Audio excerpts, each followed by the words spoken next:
Basi Bwana ametupa neema kuwepo imani mwake siku ya leo. Basi tutakwenda kujifunza neno la Mungu. Siku ile tumejifunza kuhusiana na unyakuo. Tukaja tukajifunza pia kuhusiana na chapa ya mnyama. Lakini somo la unyakuo hatukufika mwisho kwamba unyakuo utatokea lini hasa. Unyakuo utatokea lini? Bwana Yesu asifiwe sana.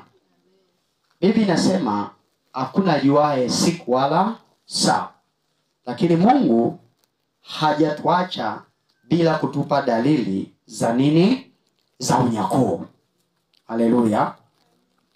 Wakati ule tuliposoma kitabu cha Wathesalonike wa kwanza sura ya 4 mstari wa 16 na wa 17, tulisoma kwa habari ya Bwana mwenyewe atakuja pamoja na mwaliko na sauti ya malaika mkuu pamoja na parapanda ya mwisho. Ndipo waliokufa kwanza watafufuliwa, na sisi tulio hai tutakao kuwa tumesalia tutabadilishwa kufumba na kufanya nini? Na kufumbua, alafu tutamlaki Bwana mawinguni, kisha tutakuwa pamoja na Bwana milele. Unakumbuka hilo? Sasa je, huu unyakuo utakuwa ni lini hasa? Utakuwa ni lini? Sikiliza, iko mitazamo mbalimbali ya watu kuhusiana na unyakuo. Mtazamo wa kwanza au kundi la kwanza wanasema unyakuo utatokea kabla ya miaka 7 ya ziki. Wengine wanasema unyakuo utatokea kabla ya miaka 7 ya nini? Ya ziki. Kundi la pili wanasema utatokea katikati ya miaka 7. Katikati ya miaka 7 ya ziki. Kundi la tatu nasema unyakuo utatokea punde tu baada ya dhiki ya miaka 7 kufika katikati. Punde tu. Na wengine kundi la 4 wanasema unyakuo utatokea wakati wa Yesu kurudi na ghadhabu nyingi mwishoni mwa kipindi cha ziki.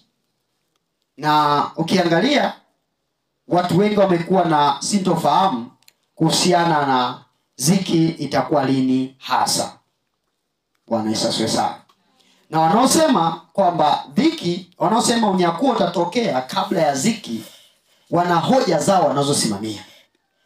Wanaosema unyakuo utatokea kabla ya dhiki wanasema hivi. Wanasimamia andiko hili katika kitabu cha Ufunuo wa Yohana.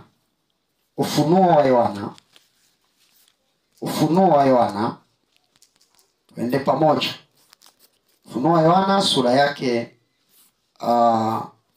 ni ya 2 mstari wa 10. Ufunuo wa Yohana sura ya 2 nadhani mstari wa 10. Anasema anzia anasema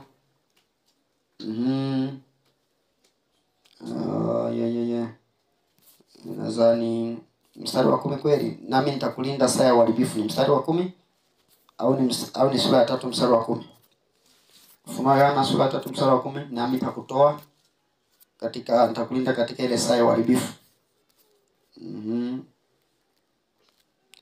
Nadhani ni sura ya 3 mstari wa 10. Na kwa kuwa umelishika neno la subira yangu, mimi nami nitakulinda utoke katika saa ya kuharibiwa iliyo tayari kuujilia ulimwengu wote, kuwajaribu wakao juu ya nchi. Sasa wanasimama hili neno wasema kumbe Bwana amekusudia kwamba hata ruhusu watakatifu waingie kwenye kipindi cha ziki kuu. Haleluya. Pasipo kuelewa ili andiko linaeleza saa ya kuharibiwa. Saa ya kuharibiwa ni saa ya uharibifu ambayo italetwa na Mungu mwenyewe. Ghadhabu itakayoletwa na Mungu mwenyewe. Ndio Mungu anayesema hapa kwamba nitakulinda utoke katika ile saa ya uharibifu au katika majira ya uharibifu ambayo yataletwa na Mungu mwenyewe. Ukianzia toka Nuhu mpaka Lutu hadi wana wa Kora, utaangalia kwamba Mungu alikuwa akiwatenga wema na waovu anapotaka kuleta adhabu yeye mwenyewe. Mungu hajawahi kuwatoa watoto wake ili wasijaribiwe na ibilisi au wasiuliwe na ibilisi. Nisikilize vizuri. Kwa wana wa Mungu mateso au kifo sio adhabu. Narudia tena. Kwa wamwaminio Kristo, mateso kwa ajili ya Kristo au kifo kwa ajili ya Kristo sio nini? Adhabu. Kwa hiyo maana yake ni nini? Yesu hakumaanisha kwamba atawatoa watu wa Mungu wasijaribiwe na mpinga Kristo, wasipigwe na mpinga Kristo, ila alichokimaanisha tutachokwenda kujifunza sasa ni pale kwamba alisema atawatoa watu wake watoke kwenye ile saa ya uharibifu, saa mbaya ambao Mungu ataachilia ghadhabu yake yeye mwenyewe. Bwana Yesu asifiwe sana. Sasa ukiangalia kwa watu wengi wanasema huyu kanisa litatoka kabisa kipindi kishaanza cha ziki kuu, kanisa litakuwa limeshaondoka, limeondoka. Lakini wanashindwa kujua Yesu alisema katika Mathayo 24. Msomaji, Mathayo 24 mstari wa 36. Msomaji wa Biblia tusomee hapo. Mathayo 24 mstari wa 36. Neno la Mungu linasemaje? Linasemaje? Walakini habari ya siku ile na saa ile hakuna ijuaye, hata malaika walio mbinguni wala mwana, ila Baba peke yake. Sikia mstari wa 37. Kwa maana kama ilivyokuwa siku za Nuhu, ndivyo kutakavyokuwa kuja kwake mwana wa nini? Wa Adamu. Umenielewa hapo? Yesu alifananisha ujio wake kama siku zile za nani? Za Nuhu. Siku za Nuhu waliobaki hawakuokolewa tena. Waliobaki kwenye gharika hawakuokolewa tena. Maana yake nini? Wote walisombwa. Kwa hiyo maana yake atakapokuja Yesu, watakaobaki katika uso wa dunia hakutakuwa na wokovu tena. Kama watu wanavyosema kwamba ukibaki utajiokoa kwa damu yako. Hakuna mtu anaweza kujiokoa kwa damu yake. Nisikilize vizuri. Agano letu jipya tunaokolewa kwa damu ya nani? Ya Yesu. Hakuna awezaye kujiokoa kwa damu yake mwenyewe. Kwa Yesu alisema kama ilivyokuwa siku za Nuhu, ndivyo itakavyokuwa kuja kwake mwana wa nani? Wa Adamu. Lakini pia alisema kama ilivyokuwa siku za Lutu, ndivyo itakavyokuwa kuja kwake mwana wa nini? Wa Adamu. Watu walikuwa wanakula, wanakunywa, wanaoa na kuolewa. Alipokuja mwana wa Adamu hawakutambua. Alipotoka Lutu kwenye ile Sodoma na Gomora hawakutambua. Wote wakafanya nini? Wakateketezwa kwa moto wa kiberiti kilichowashwa na nani? Na Mungu. Ndivyo anasema itakavyokuwa. Kwa atakapokuja mwana wa Adamu, Yesu Kristo, kulinyakua kanisa, watu watakaobaki itakuwa ni kilio na kusaga nini? Meno. Bwana Yesu asifiwe sana. Sasa ukiangalia hapo Mathayo 24, ukirudi mstari wa 29. Mathayo 24 kurudi mstari wa 29 inasemaje? Lakini mara baada ya dhiki, hebu sikiliza, mara baada ya dhiki ya siku zile jua litatiwa giza na mwezi utatoa mwanga wake, na nyota zitaanguka mbinguni, na nguvu za mbinguni zitatikisika. Umeona hicho kitu? Sasa malizia mstari sio ndivyo usome. Hebu sikia hicho kitu. Ndipo itakapoonekana ishara yake mwana wa Adamu mbinguni, ndipo mataifa yote ya ulimwengu watakapoomboleza, nao watamuona mwana wa Adamu akija juu ya mawingu. Hebu angalia, baada ya dhiki ya siku zile ambazo Mungu ataruhusu watu wake wapitie kwenye dhiki ya siku zile, ndipo unyakuo utakapotokea. ndipo watakapomuona mwana wa Adamu akija katika mawingu. Bwana Yesu asifiwe sana. Na amesema ndipo atakapowatuma malaika. Ukisoma pale mbele malizia, ndipo atawatuma malaika. Soma. Atawatuma malaika zake, malaika zake pamoja na sauti kuu. Umesikia hiyo parapanda? Pamoja na sauti kuu ya parapanda. Nao watakusanya wateule wake toka pepo nne, toka mwisho huu wa mbinguni mpaka mwisho huu. Sikia anachokisema. Anasema ndipo atawatuma malaika. Maana yake baada ya ziki ya siku zile, Bwana atakuja pamoja na parapanda. Ndipo parapanda italia. Parapanda itakapolia, ndipo malaika watatumwa kukusanya watakatifu wa Bwana kutoka upande huu na upande huu na upande huu. Watu watakuwa wametawanyika, kwa sababu ukisoma mstari wa 15 katika Mathayo 24 mstari wa 15 anaeleza, mtakapoliona chukizo la uharibifu limesimama pasipolipasa, asomaye na afanye nini? Na afahamu. Maana yake unyakuo wa kanisa hautakuja ni mpaka afunuliwe yule mwana wa kuasi, mpaka afunuliwe mpingamizi, mpaka afunuliwe mpinga Kristo. Maandiko ndivyo yanavyosema. Bwana Yesu asifiwe sana. Rudi kwenye Wathesalonike wa pili sura ya 2. Asikudanganye mtu kwamba unyakuo umetokea sini na nini. Sikiliza, ndio maana tunalihamasisha kanisa kusimama katika neno, kusimama katika maombi, kwa sababu nyakati tunazoziendea ni nyakati ngumu. Watu wengi watajikwaa, watu watarudi nyuma, wataacha njia kwa sababu ya mapingamizi makali kutoka kwa mpinga Kristo. Wathesalonike wa pili sura yake ni ya 2 kuanzia mstari wake wa kwanza. Inasemaje? Basi ndugu, tunakusihi kwa habari ya kuja kwake mwana wa Adamu, Bwana wetu Yesu Kristo, kukusanyika kwetu mbele zake, kwamba msifadhaishwe upesi hata kuiacha nia yenu, wala msisitishwe kwa roho. Sikiliza, anaposema kwa roho kwamba Roho amenifunulia, mtu anasema Roho amenifunulia. Kama juzi hapa alikuwa anasema Roho Mtakatifu amesema na mimi unyakuo tarehe 24 na tarehe 23, wengine tarehe 24 tarehe 25.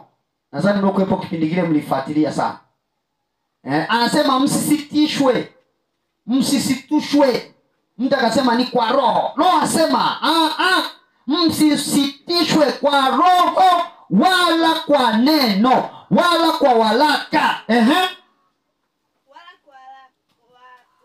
Walaka unaodhaniwa kuwa ni wetu, kana kwamba siku ya Bwana imekwisha kuwako. Anaposema siku ya Bwana ni unyakuo, kana kwamba siku ya Bwana imekwisha kuwako. Mtu awaye yote asiwadanganye kwa njia yoyote, maana haiji usipokuja. Hebu sikiliza, haiji usipokuja kwanza ule ukengeufu, akafunuliwa yule mtu wa kuasi, mwana wa uharibifu, yule mpingamizi. Maana yake anaijinua nafsi yake kuwa Mungu, ama yeye mwenyewe hata kuabudiwa, ama kuketi kwenye hekalu. Na hilo hekalu halijajengwa, litajengwa kipindi cha miaka 7 ya dhiki. Kumbuka kila kitu kiko tayari. Maana yake kipindi cha miaka 7 ya dhiki tunaipata katika kipindi cha Danieli. Soma Danieli sura ya 7 mstari wa 25. Usome hapo. Angalia, nataka nikuonyeshe ili ujue kwamba nyakati tunazokuja kuna watu ambao hawataweza kufanya biashara, hakutakuweza na kununua, hakutaweza na kufanya. Maana yake tutakuwa ni watu wa kuchukiwa na mataifa yote. Kama kipindi hicho kitatukuta tuko hai, ni hatari. Kama kitatukuta tumekufa katika Kristo, tuna heri. Heri afaye katika Bwana tangu sasa apate kupumzika. Danieli 7:25 inasemaje?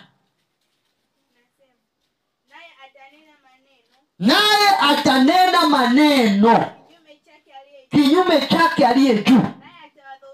Sikiliza hapo sasa. Naye atawazofisha. Anaposema atawazofisha, anamuongelea mpinga nini? Mpinga Kristo. Atanena maneno kinyume chake aliye juu. Atawazofisha watakatifu wake. Anaposema watakatifu wake ndo hawa Kristo. Atawazofisha aliye juu. Naye ataazimu kubadili majira na sheria. Atabadilisha majira, atabadilisha sheria. Kumbuka kutakuwa dini moja, ataweka serikali moja, ataweka na sarafu moja, yani pesa moja. Ndio kipindi kinachoitwa New World Order. Dunia mpya. Sio dunia mpya kwa maana ya kwamba watu watabadilika, kwa maana ya kwamba kutakuwa na dini moja. Dini moja itaongozwa na nabii wa uongo. Atakuwa ni kiongozi wa dini na kiongozi wa kiserikali, ambao Biblia inasema ana pembe mbili, mfano wa mwana kondoo, anena kama joka. Sikiliza, watatiwa mikononi mwake kwa wakati, mwaka mmoja na nyakati mbili, miaka miwili na nusu wakati. Lakini hukumu itawekwa. Nao watamuondolea mahali pake. Watamuondoa nani? Mamlaka yake. Kuipoteza na kuiangamiza hata milele. Sasa ishia hapo. Angalia anachokisema. Anaongelea mambo mazito hapa kwamba watakatifu wake watatiwa chini ya miaka 3.5. Umeona sasa hapo? Maana yake miaka 3.5. Wakati mmoja, nyakati 2.5 wakati. Watakatifu wake watatiwa chini ya miaka 3.5. Miaka 3.5. Ndipo watatiwa. Maana yake kipindi cha ziki kuu kimegawanyika katika miaka 7. Kina miaka 7. Sasa kuna miaka 3.5 ya mwanzo na kuna miaka 3.5 ya mwisho. Sasa miaka 3.5 ya mwanzo itakuwa ni amani bandia. Amani bandia. Kwa sababu mpinga Kristo atasaini mkataba na taifa la Israeli kusitisha vita, uwe na amani duniani kote, ili aweze kutawala. Kwa sababu serikali moja, dini moja, na fedha moja. Kwa dunia kote kutakuwa na amani. Sinaona jeshi moja, hakuna kupigana tena. Kutakuwa na amani. Lakini ndani ya amani kutakuwa na hiyo kampeni ambayo inatangazwa kwa watu kupokea chapa ya mnyama, ambayo tuliongelea.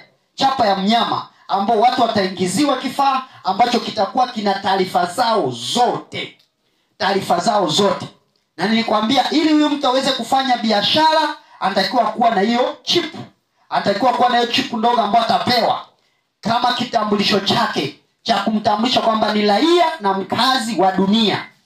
Kwa sababu fedha zote zitakuwa hatuna cash, hatuna hii sarafu wala hatuna noti. Kwa hiyo itakuwa ni kama Surue Mpesa, kama tunafanya Mpesa au Tigo Pesa, kwa njia zitakuwa kwa njia soft money. Kwa ili mtu afanye biashara anatakiwa awe na hiyo system inamruhusu kufanya biashara. Niliongelea Jumapili hilo. Sitarudia tena. Sasa huyu mpinga Kristo kwa miaka 3.5 ya mwanzo dunia itakuwa na amani sana. Lakini kwa Wakristo watakuwa kiendelea kuteseka na maisha. Ndicho kipindi ambacho Bwana atawahudumia watu wake. Kwa sababu kumbuka, uwezo kauza, uwezo kanunua mpaka uwe na chapa. Na ukirudi Mathayo 24 mstari ule wa 9, Biblia inasema mtakuwa mkichukiwa na mataifa yote kwa ajili ya jina langu. Angalia hapa kwenye kitabu cha Mathayo 24 mstari wa 9. Anasema wakati huo watawasaliti ninyi mpate dhiki, nao watawaua ninyi, nanyi mtakuwa watu wa kuchukiwa na mataifa yote kwa ajili ya jina langu. Ndipo wengi watakapojikwaa na watasalitiana na kuchukiana. Kwa watu wataanza kusalitiana. Anayezuia maendeleo ni huyu, hataki chapa huyu, na wengi watajikwaa. Wengi wataacha wokovu. wengi watarudi nyuma. Lakini Biblia inasema mwenye kuvumilia hata mwisho ndiye atakayefanya nini? Ndiye atakayeokoka. Anaongelea kwa habari ya kipindi kile. Na nimekuonesha kwamba siku ya Bwana haiji ni mpaka huyu mpingamizi ajifunue. Huyu nabii wa uongo ajifunue. Nisikilize vizuri, yatakukuta ushindo cha kufanya. Haiji mpaka huyu mpinga Kristo ajifunue. Sasa tunapoongelea siku ya Bwana, ukisoma kitabu cha Wathesalonike wa kwanza sura ya 5 kuanzia mstari wa kwanza, anaongelea siku ya Bwana pale. Nataka uelewe siku ya Bwana. Anaposema siku ya Bwana, Wathesalonike wa kwanza sura ya 5 kuanzia mstari wa kwanza, anasema lakini ndugu, kwa habari ya nyakati na majira hamna haja niwaandikie, maana ninyi wenyewe mnajua yakini ya kuwa siku ya Bwana yaja kama vile mwivi ajavyo usiku. Kwa siku ya Bwana ni unyakuo. Sasa inaitwa siku ya Bwana au sikukuu ya Bwana au siku ya hasira ya Bwana, kwamba atakaponyakua kwa watakatifu ni sikukuu, kwa watakaobaki katika uso wa dunia ni hasira kali isiyovumilika. Hasira mbaya isiyovumilika. Ndio maana ukisoma Amosi sura ya 5, Amosi sura ya 5 kuanzia mstari wa 18. Ukisoma Amosi sura ya 5 kuanzia mstari wa 18, anasema ole wenu ninyi mnaoitamani siku ya Bwana. Kwani kuitamani siku ya Bwana ni giza wala si nuru. Angalia, siku ya Bwana kwa wanaonyakuliwa ni furaha, kwa wanaobaki ni giza sio nuru. Ni kama mtu aliyemkimbia simba akakutana na dubu, au aliingia katika nyumba akawegemea mkono wake ukutani, nyoka akamuuma. Je, siku ya Bwana haitakuwa giza wala si nuru? Naam, yenye giza sana wala haina mwanga. Mimi, anaeleza Bwana, wala haina mwanga. Hata ukisoma Sefania 1 kuanzia 14, anasema hiyo siku ya Bwana. Umeona hiyo siku ya Bwana? Maana yake siku ya Bwana anaongelea kwa habari ya unyakuo. Kwa watakatifu ni sikukuu, lakini kwa wanaobaki katika uso wa dunia ni adhabu na mateso au hasira ya Bwana au kikombe au siku ya ghadhabu kwa ajili ya Bwana kujilipiza kisasi kwa watu waliomkataa, kwa watu wasiomwamini. Hiyo siku ya Bwana iliyo kuu ikaribu, nayo inafanya haraka sana. Naam, sauti ya siku ya Bwana, shujaa hulia kwa uchungu mwingi huko. Siku ile ni siku ya ghadhabu, siku ya fadhaa na dhiki, siku ya uharibifu na ukiwa, siku ya giza na utusi, siku ya mawingu na giza kuu, siku ya tarumbeta na kamsa juu ya miji yenye maboma, juu ya buruji zilizo ndefu sana. Nami nitawaletea wanadamu dhiki, hata watakwenda kama vipofu, kwa sababu wamemtenda Bwana dhambi, na damu yao itamwagwa kama mavumbi na nyama yao kama mavi. Hebu angalia, nyama yao kama mavi. Leo hii miili ambayo tunaiconcentrate na kuiangalia, Biblia inasema Bwana taleta dhiki kwa wanadamu, na hiyo dhiki haijawahi kuwepo. Bwana Yesu asifiwe sana. Ndio maana tunasema Biblia inatupa tahadhari katika Mathayo 24 kuanzia mstari wa 45 kujiweka tayari, kwa sababu hakuna nafasi nyingine. Mathayo 25 kuanzia mstari wa 45. Mathayo 24 kuanzia mstari wa 45. Angalia anachokisema. Anasema, ni nani basi yule mtumwa mwaminifu mwenye akili, ambaye bwana wake alimweka juu ya nyumba yake awape watu chakula kwa wakati wake? Heri mtumwa yule ambaye bwana wake ajapo atamkuta akifanya hivyo. Mstari wa 47. Amini nawaambieni, atamweka juu ya vitu vyake vyote. Lakini mtumwa yule mbaya akisema moyoni mwake, bwana wangu anakawia, akaanza kuwapiga wajoli wake na kula na kunywa pamoja na walevi, bwana wake mtumwa huyo atakuja siku asiyozani na saa asiyojua, atamkata vipande viwili na kumwekea fungu lake pamoja na wanafiki, ndiko kutakuwako kilio na kusaga meno. Anasema mtu asiyejiandaa akaanza kusema mbona Yesu anakawia kurudi, akaanza kujichanganya na dunia, akaanza kula kwa anasa, akaanza maisha ya starehe, akaacha kuishi kwa kulingana na kusudi la Mungu. Anasema siku Bwana atakapokuja asiyojua, atakuja atamkamata, atamweka pamoja na wanafiki, na huko kutakuwa kilio na kusaga nini? Kusaga meno. Maana yake tafsiri, hakuna nafasi nyingine. Unyakuo kishatokea, hakuna ibada itakayokuwa inaendelea, hakuna maombi yatakayokuwa yanaendelea, hakuna kusoma neno, wala Biblia itakuwa na nguvu tena unayoiona hiyo leo, kwa sababu Roho Mtakatifu ameshaondoka. Hakuna kitakachokuwa kinaendelea kwenye uso wa dunia. Ndio maana katika Mathayo 25 kuanzia mstari wa 1 mpaka wa 12 anaeleza kwa habari ya wanawali 10. Wanawali ni watu ambao bado hawajaolewa. Maana yake ni kanisa dogo sana linalompenda Mungu sana, linaishi na utakatifu, wamefundishwa utakatifu. Ndio maana katumia 10. Ni namba ndogo sana inayogawika kwa 2, 5, 5. 5 wapumbavu, 5 wenye busara.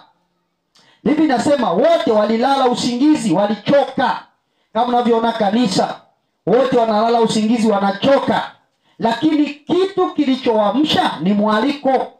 Kelele zilipopigwa, wakaamka toka usingizini. Wale wenye busara wakatengeneza taa zao, kwa sababu walikuwa na mafuta ya ziada.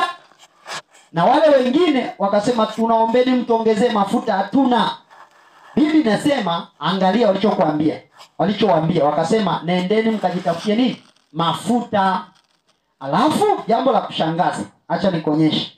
Wale wengine wakaingia wapi? Ukumbini, harusini, mlango ukafungwa.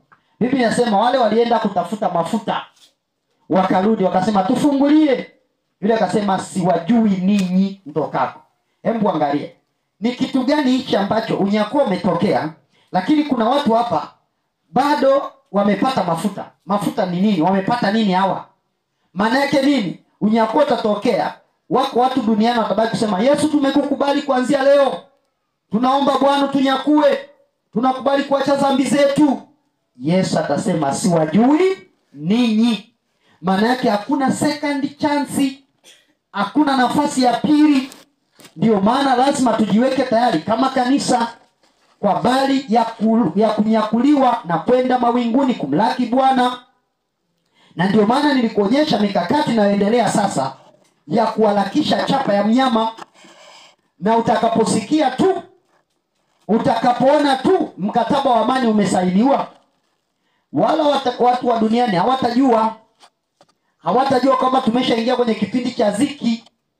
Narudia tena, watu wa duniani hawatajua kama tumeingia kwenye kipindi cha ziki. Watakaojua tumeingia kipindi cha ziki ni Wakristo. Wataanza kupata shida, wataanza kukosa huduma maofisini, wataanza kukosa huduma hospitalini. Unakwenda kutibiwa, wanakuambia tupe kitambulisho cha kinachokutambulisha. Kwa sababu vitambulisho hivi vitaisha hivi, havitatumika tena hivi. Itakulazimu uwe na system mpya ambao ukishika tu hivi kwenye kompyuta wanaona taarifa zako zote. Sasa hao ndo wataanza kusema tupo kwenye viki, lakini dunia itafurahia mfumo, itaenjoy kwamba haya ndo maisha. Lakini baada ya miaka 3.5 ndipo mpinga Kristo atawageukia wote. Ndipo atageuka. Akisha wageuka, Biblia inasema walio katika Uyahudi na wakimbie. Ndio maana ukisoma katika kitabu cha Danieli, ambapo tumesoma Danieli sura ya 9 na ule mstari wa 27, ambao Bwana Yesu alinukuu katika Mathayo 24 mstari wa 15, alinukuu kwa Danieli kwamba naye atafanya agano thabiti na watu wengi kwa muda wa juma moja. Juma moja ni miaka 7. Na kwa nusu juma hiyo ataikomesha sadaka ya dhabihu, na mahali pake litasimama chukizo la uharibifu. Na hivyo hata ukomo na ghadhabu iliyokusudiwa imemwagwa juu yake mwenye kuharibu. Maana yake na nusu ya juma, itakapoisha nusu ya juma, ataketi hekaluni kwamba mimi ndo natakiwa kuabudiwa, mimi ndo Kristo. Wayahudi watasema wewe hapana. Ndipo wataanza kukimbia. Ndipo sasa chapa itakuwa ni lazima kwa kila mtu. Atakayekataa chapa anakatwa kichwa. Atakayekataa chapa anakatwa nini? Kichwa. Ndio maana Biblia inasema kama siku hizo zisingefukizwa, asingeokoka mtu yoyote. Walakini kwa sababu ya wateule, siku hizo zitafanya nini? Zitafukizwa ili kanisa linyakuliwe. Siku hizo hazitakuwa nyingi, kwa sababu zitakuwa za taabu. Wanakuja wasema unamtaka Yesu? Unaendelea kuwa na Yesu wako? Nasema ndio. Kama ulivyoona mitume walivyokufa. Mitume walikufa vifo vibaya. Vifo vibaya sana, kama mnavyoona watu wa Nigeria wanavyokufa. Wale mnaofuatia mtandaoni, watu wa Nigeria wanapangwa mstari hapa. Wakristo wanateseka kule Nigeria, wanakatwa vichwa mchana kweupe. Na hawa Al-Shabaab na hawa si vikundi vya Kiislamu hivi, wanawakata vichwa. Sasa unaona haya, usifikiri hayatarudia. Yatarudia ulimwenguni kote. Kwa mpinga Kristo, Biblia inasema atafanya vita na watakatifu na kuwashinda. Manake na kuwaua, ataua watakatifu wengi sana.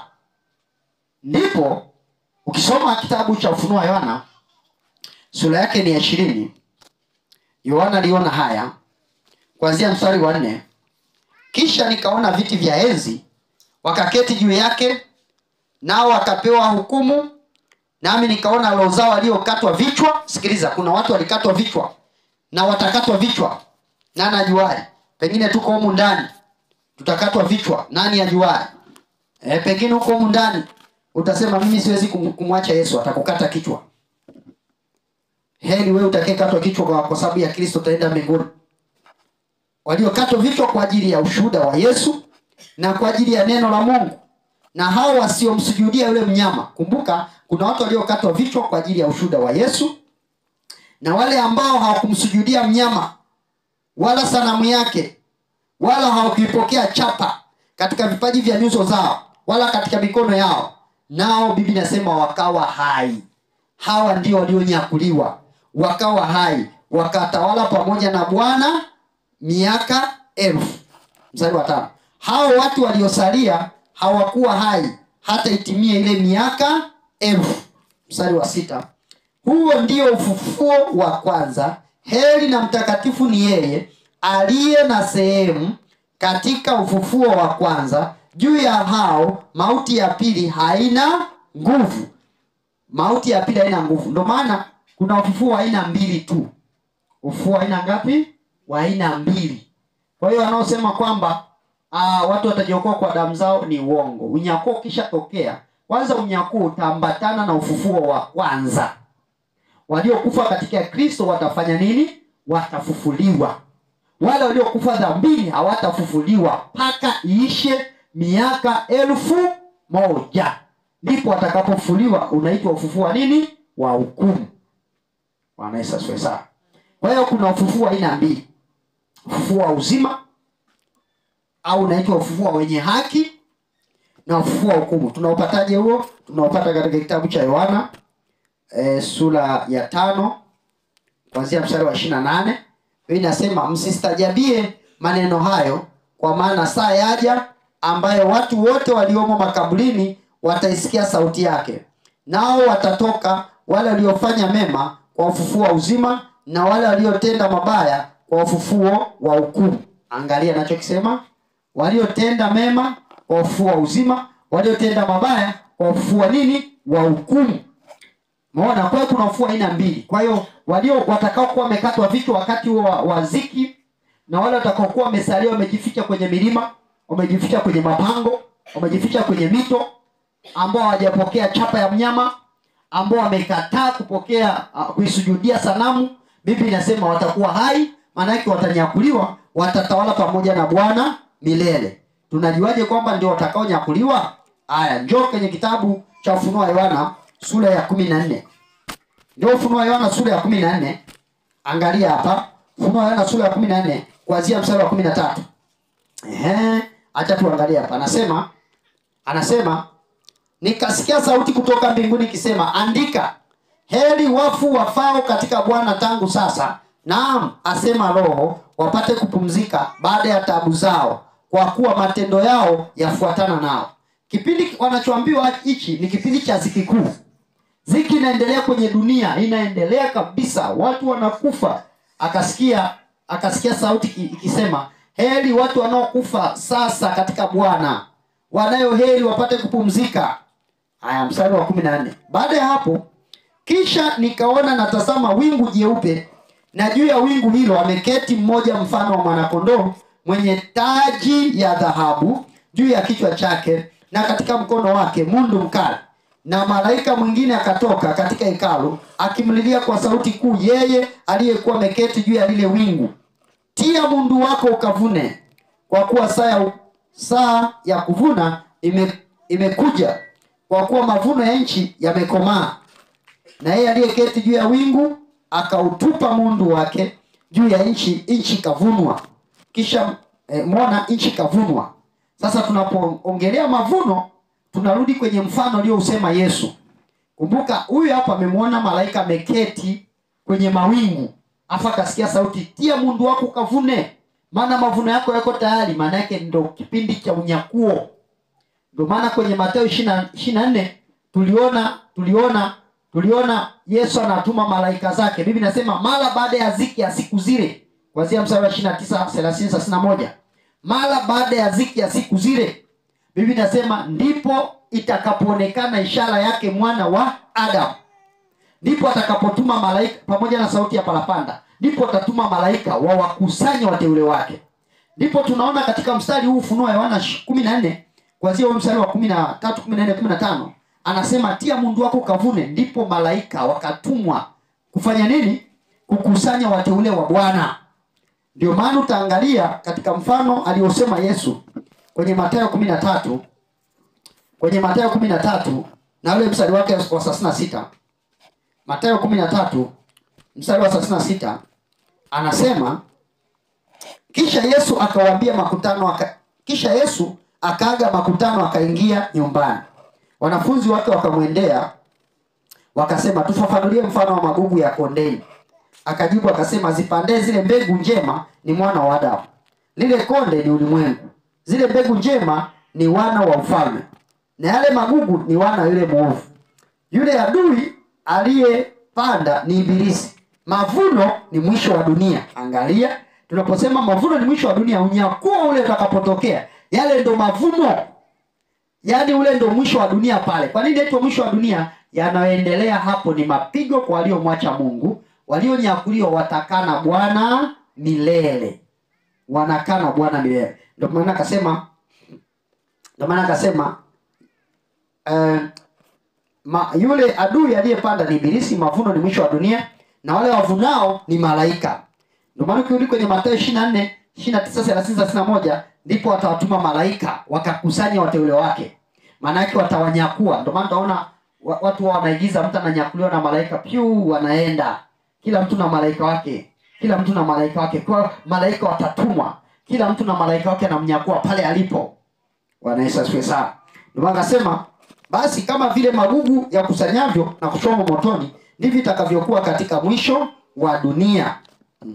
Mstari wa 41, mwana wa Adamu atawatuma malaika zake, nao watakusanya kutoka katika ufalme wake machukizo yote na hao watendao maasi, na kuwatupa katika tanuru la moto, ndiko kutakuwako kilio na kusaga meno.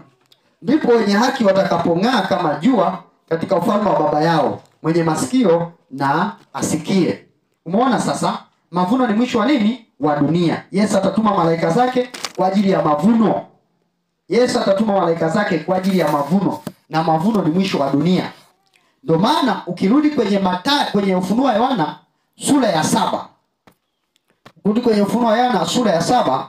Kuanzia mstari wa 13. Kuna jambo utaliona hapa. Akajibu mmoja wale wazee akiniambia, je, watu hawa waliovikwa mavazi meupe ni akina nani? Na wametoka wapi? Maana alishangaa mkutano mkubwa umekuja ghafla. Akaulizwa, hivi unaona hao wametoka wapi?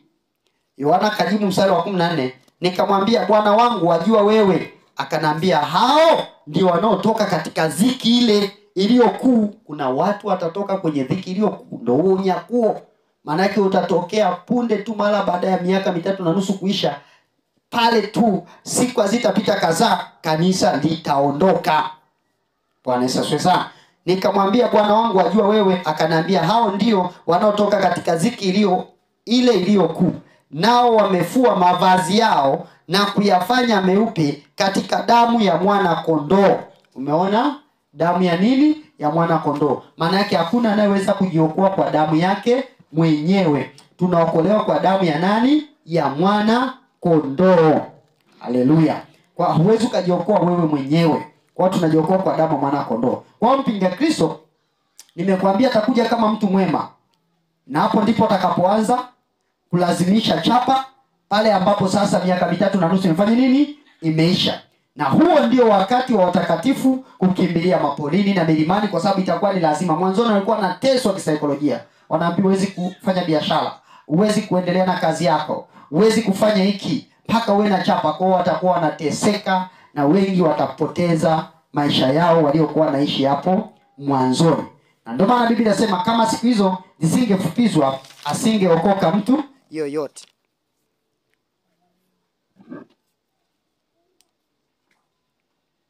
Asingeokoka mtu yoyote. Lakini kwa habari ya wateule siku hizo zitafanya nini? Zitafupizwa. Ndio maana ukisoma Ufunuo wa Yohana 12:12, Ufunuo wa Yohana 12:12, maandiko yanasema, angalia hapo. Kwa hiyo shangilieni enyi mbingu, nanyi mkao humo, ole wa nchi na bahari, kwa maana yule ibilisi ameshuka kwenu, mwenye ghadhabu nyingi, akijua ya kuwa ana wakati mchache tu. Angalia, shetani ameshuka kwetu. Maana hichi kipindi atafanya kazi kwa nguvu kubwa, akijua na wakati mchache sana.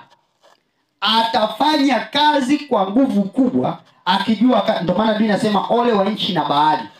Anaposema nchi na bahari pia ni ufunuo. Nchi, ukumbuka tulisema kuna mnyama atoka baharini na mnyama atoka nchi kavu. Nchi na bahari. Bahari ni makutano na lugha. Makutano kwenye watu wengi. Maana yake bahari tunamaanisha mataifa. Ole wa bahari, maana yake ole wa mataifa. Nchi Israeli. Kwa hiyo ole wa Israeli na mataifa.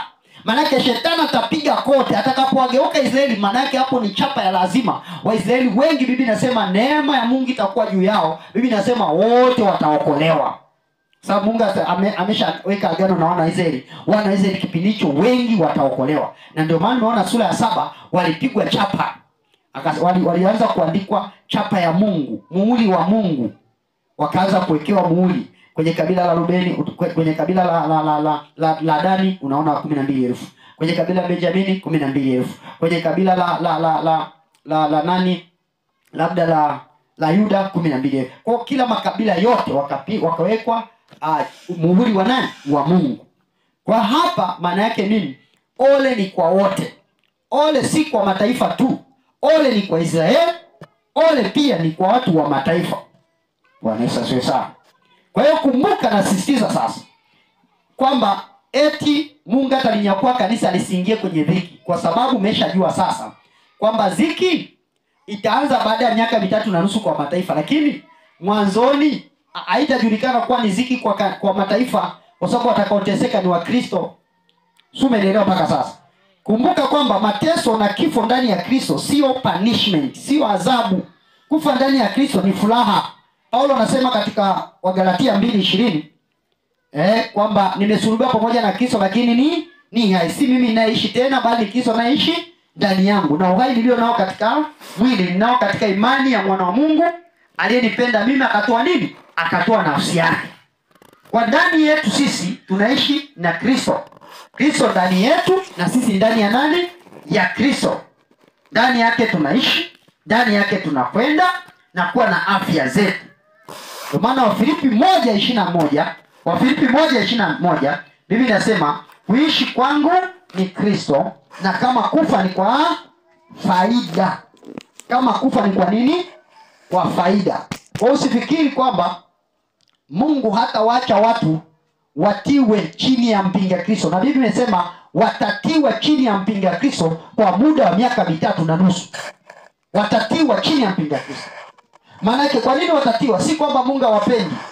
Si kwamba Mungu hatupendi. Bwana Yesu asifiwe sana. Kwamba Mungu alipoachilia kina Daniel, wakina Mesha, kina Abednego watiwe chini ya tanuru la moto, si kwamba wapendi. Lakini atakachokifanya Mungu ni kuachilia imani na udhihirisho wake ili tusiweze kugeuka na kurudi nyuma. Maana yake Bwana atatutia nguvu katikati ya kipindi hiki kupambana na huyu mnyama. Ndio Biblia inasema watatiwa chini ya huyu mnyama kwa nyakati 2.5 wakati. Maana umeshajua kwamba nakwenda na target ya majira. Biblia inasema ya kwamba muonapo wingu mnasema mvua. Mnajua kutambua majira ya nchi, lakini hamwezi kutambua nyakati hizo nazo. Maana Bwana ametuweka ili tuweze kujua nyakati na majira tulizo nazo. Maana utakapoona hayo utasema okay, huu ndo unyako tayari umekaribia. Biblia inasema changamkeni mkavinue vinywa vichwa mkainue macho yenu juu. Maana tayari umeshajua Mungu hajatuacha tusifahamu. Ndio maana ukisoma Wafilipi hiyo sura ya kwanza tuliyoiangalia, Wafilipi kwenye hiyo sura ya kwanza tuliyoiona, haleluya, Wafilipi 1:29, angalia anachokisema. Asema maana mmepewa kwa ajili ya Kristo si kumwamini tu, ila na kuteswa kwa ajili yake, mkiwa na mashindano yale yale mlioyaona kwangu na kusikia kwamba ninayo hata sasa. Angalia, sisi sio kumwamini tu na kuteswa pamoja naye. Mateso. Kama ulivyoona mitume walikufa. Mitume walikufa vifo vibaya. Walikufa vifo vibaya. Kasoro tu Yohana. Naye aliteswa akufa, lakini akaja akafa kifo cha uzee. Kwenye uzee wake. Angalia kama kina Danieli kwenye tundu la simba. Mungu alichofanya ni kukamata makano ya simba. Maana nyakati zinakuja ambazo kama Mungu alivyomlisha Elia, ndivyo Mungu atakavyolisha watakatifu wake katika kipindi hicho kigumu. Wengine atakimbia mapangoni. Bwana atawapa neema ya kuishi. Bwana atawapa neema ya kushinda. Ila ambaye hatavumilia, maana yake huyo atapokea chapa ya mnyama. Na huyo itakuwa ni kwa heri ya kuonana. Ukipokea chapa ya mnyama tu, hautaweza kumuona Mungu milele. Ni afadhali kubali kukatwa kichwa. Ni afadhali kubali kwenda mapolini ukakae huko, ufie huko, kuliko kupokea chapa ya mnyama. Kwa nini? Kwa sababu Biblia inasema watu watalaani matumbo ya mama zao. Kwa sababu Yesu alisema msiogope wao mwili, bali muogopeni aweze kuua mwili na roho, kuitupa jehanamu ya moto. Huyo ndiyo Biblia inasema muogopeni huyo. Bwana Yesu asifiwe sana. Yesu akasema atakayevumilia mpaka mwisho ndiye atakayefanya nini? Atakayeokoka. Maana yake tunahitaji kuvumilia kwa yale yatakayotokea, kwa yale yanayoendelea. Utaona mateso kwa kanisa, utaona mateso kwa watakatifu wa Bwana, kwa sababu angalia mifumo ya dunia inavyokwenda, angalia mikakati ya mpinga Kristo inavyokwenda, angalia mifumo ya ushoga inavyokwenda, angalia mifumo ya ulawiti inavyokwenda, angalia system za dunia inavyokwenda. Hakuna cha haki. Hakuna cha haki. Mifumo yote ya dunia inapambana kuleta uovu kila eneo. Kila eneo. Ndio lengo la shetani. Lengo la shetani ni kutia uchungu palipo na utamu. Lengo la shetani ni kutia giza palipo na nuru. Lengo la shetani ni kutia maumivu palipo na amani. Ndio Biblia inasema hapana amani kwa wabaya, asema Bwana. Hiyo ndio lengo la shetani, hataki amani. Kwa hiyo lazima kama kanisa tujiandae. Tujiandae kabisa. Kwa nini? Kwa sababu kuna uwezekano kwamba si wote watakaovumilia mpaka mwisho. Wengine watajikwaa.